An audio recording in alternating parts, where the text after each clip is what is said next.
दोस्तों नमस्कार, मेरा नाम प्रशांत है और आप देखना शुरू कर चुके हैं आपका अपना चैनल यूपी फैक्टर। दोस्तों, उत्तर प्रदेश के विधानसभा के उपचुनाव में एक सीट ऐसी है जिसने भारतीय जनता पार्टी को बहुत बुरी तरीके से फंसा दिया है। अच्छा, भारतीय जनता पार्टी इस सीट पर सिर्फ और सिर्फ समाजवादी पार्टी की तरफ वजह से नहीं फंसी हुई है। इस सीट पर भारतीय जनता पार्टी अपने ही नेताओं की वजह से फंस गई, या यूं कहें कि इस सीट पर भारतीय जनता पार्टी यहां के समीकरणों की वजह से अपने ही पार्टी के नेताओं के दबाव में फंस गई है। और दूसरी तरफ इस सीट पर समाजवादी पार्टी पहले से बहुत मजबूत है। हालात ये हो चले हैं कि भारतीय जनता पार्टी टिकट को लेकर के भी बहुत माथापच्ची कर रही है। अब चूंकि जो टिकट डिस्ट्रीब्यूशन का टाइम है, जो टिकट का नामांकन का दिन है, वो कल आखिरी दिन है 25 तारीख। आज 24 तारीख हो गई है और कल 25 तारीख है। ऐसे में अभी भी भारतीय जनता पार्टी ने एक सीट पर अपने कैंडिडेट के नाम का ऐलान नहीं किया है। 7 सीटों पर उसने अपने कैंडिडेट्स के नामों का ऐलान कर दिया है। उसने भारतीय जनता पार्टी के अगर नामों की बात कर लें तो उसने जिन 7 सीटों पर अपने कैंडिडेट्स के नामों का ऐलान किया है वो भी मैं आपको एक बार जल्दी से बता देता हूं। साथियों, जिन 7 सीटों पर समाजवादी भारतीय जनता पार्टी ने अपने कैंडिडेट्स के नाम का ऐलान किया है, उसमें साथियों जो सबसे पहला नाम है वो है मझवा सीट से। मझवा सीट से भारतीय जनता पार्टी ने साथियों सीधे तौर पर जिनको उतारा है वो सीट है श्रीमती सुचिस्मिता मौर्य। इनको टिकट दिया गया है। कटेहरी से धर्मराज निषाद को टिकट दिया गया है। फूलपुर से दीपक पटेल चुनाव में है। करहल से अनुजेश यादव चुनाव में है। खैर से सुरेंद्र दिलेर चुनाव से हैं। गाजियाबाद से संजीव वर्मा और कुंदरकी से रामवीर सिंह ठाकुर। मीरापुर सीट कहा जा रहा है कि भारतीय जनता पार्टी जो है वो आरएलडी को देने जा रही है। उस पर जयंत चौधरी के कैंडिडेट चुनाव लड़ेंगे। लेकिन उसके अलावा जो कानपुर की सीसामऊ सीट है, यहां से भारतीय जनता पार्टी ने कैंडिडेट नहीं घोषित किया है पहली लिस्ट में। तो सवाल ये उठता है कि क्यों नहीं किया।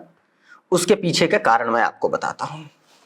साथियों, भारतीय जनता पार्टी से यहां टोटल लगभग 18 कैंडिडेट जो उम्मीदवार थे जो यहां से चुनाव लड़ना चाहते थे। लेकिन आखिरी में मामला अब जो फंस गया है वो दलित कैंडिडेट, एससी कैंडिडेट और सवर्ण कैंडिडेट्स के बीच में फंस गया है। सुरेश अवस्थी एक कैंडिडेट हैं जो ब्राह्मण समुदाय से आते हैं, वो टिकट मांग रहे हैं। भारतीय जनता पार्टी के युवा मोर्चा के एक जिला उपाध्यक्ष हैं, वो टिकट मांग रहे हैं। उन्होंने तो बगावत की धमकी तक दे दी, चिट्ठी तक लिख दी है भूपेंद्र चौधरी को। तीसरी तरफ राकेश सोनकर जो यहां से 3 बार विधायक भी रहे हैं और आखिरी बार उन्होंने ही भारतीय जनता पार्टी को जो है जीत का स्वाद यहां से चखाया था, वो भी टिकट मांग रहे हैं। उन्होंने तो यहां तक दावा कर दिया कि हमने अपना नॉमिनेशन खरीद लिया है और हम भरने जा रहे हैं। 25 तारीख नॉमिनेशन की आखिरी तारीख है। दूसरी तरफ इस सीट का माहौल कुछ ऐसा है, इस सीट का जो स्वभाव, जो समीकरण है, जो नेचर है, वो कुछ ऐसा है जो पूरी तरीके से समाजवादी पार्टी के पक्ष में है। दोनों तरीके से जातिगत समीकरण भी समाजवादी पार्टी के पक्ष में है और माहौल भी सपा के पक्ष में है। और इसको 2 कारण हैं।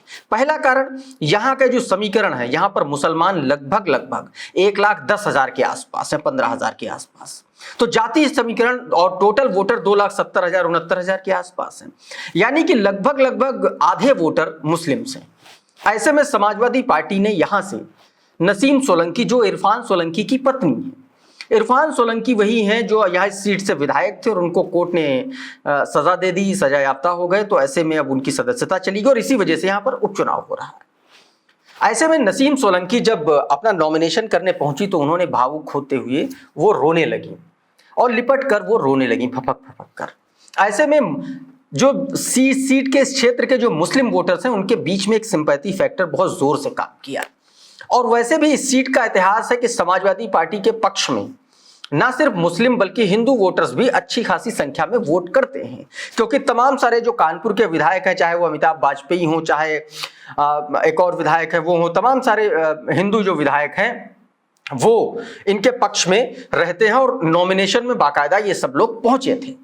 ऐसे में एक माहौल और मोमेंटम समाजवादी पार्टी के पक्ष में पहले से क्रिएट है। उस पर नसीम सोलंकी का एक बयान, और उस बयान ने भारतीय जनता पार्टी को बुरी तरीके से फंसा दिया है।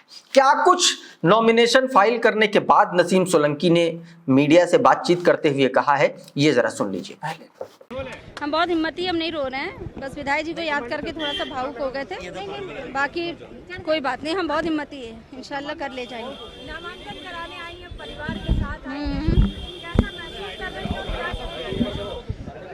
परिवार मेरे साथ में है, मेरी सीसमों की जनता भी सब मेरे साथ में है।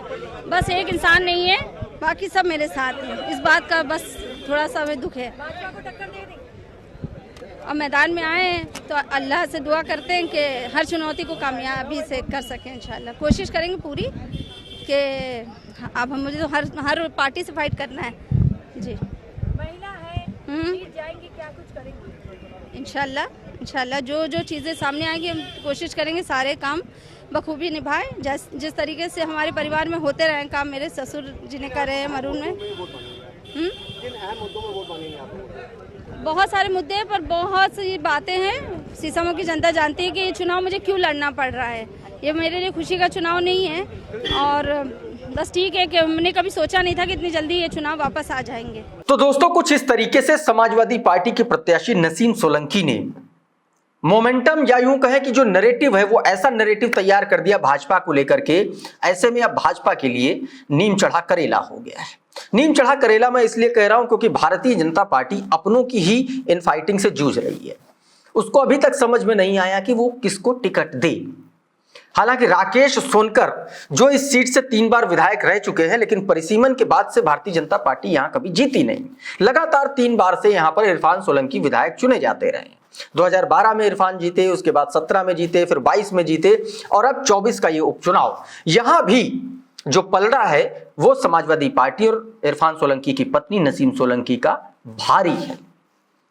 ऐसे में भारतीय जनता पार्टी के लिए ये स्थिति बहुत मजबूत नहीं है। यहां पर आपको मैं बता दूं कि जो राकेश सोनकर हैं वो बाकायदा लगातार कैंपिंग कर रहे हैं, कॉम्बिंग कर रहे हैं। कभी मुख्यमंत्री योगी आदित्यनाथ से मिल रहे हैं, कभी भूपेंद्र चौधरी से मिल रहे हैं। दूसरी तरफ भाजपा के ही नेता सुरेश अवस्थी की बात कर लें, चाहे भाजयुमो के नेताओं की बात कर लें, वो सब गुटबाजी के लिए एकदम बगावत के मूड में बैठे हुए हैं। ऐसे में भारतीय जनता पार्टी को अब यह समझ में नहीं आ रहा कि इस सीट पर ऐसा कौन सा बीच का रास्ता निकाला जाए जिससे समाजवादी पार्टी को थोड़ा बहुत उसके जीत के अंतर को पाटा जा सके। लेकिन हाल फिलहाल में ऐसी कोई समीकरण, ऐसी कोई स्थिति बनती हुई नजर नहीं आ रही है। 13 तारीख को साथियों इस वोटिंग है, और उसके बाद 23 तारीख को नतीजे आने हैं। लेकिन उससे पहले समाजवादी पार्टी ने एकदम इस मामले को पूरी तरीके से फंसा दिया है। दूसरी तरफ समाजवादी पार्टी और कांग्रेस पार्टी के बीच में सीट शेयरिंग को लेकर के पूरी सहमति बन गई है।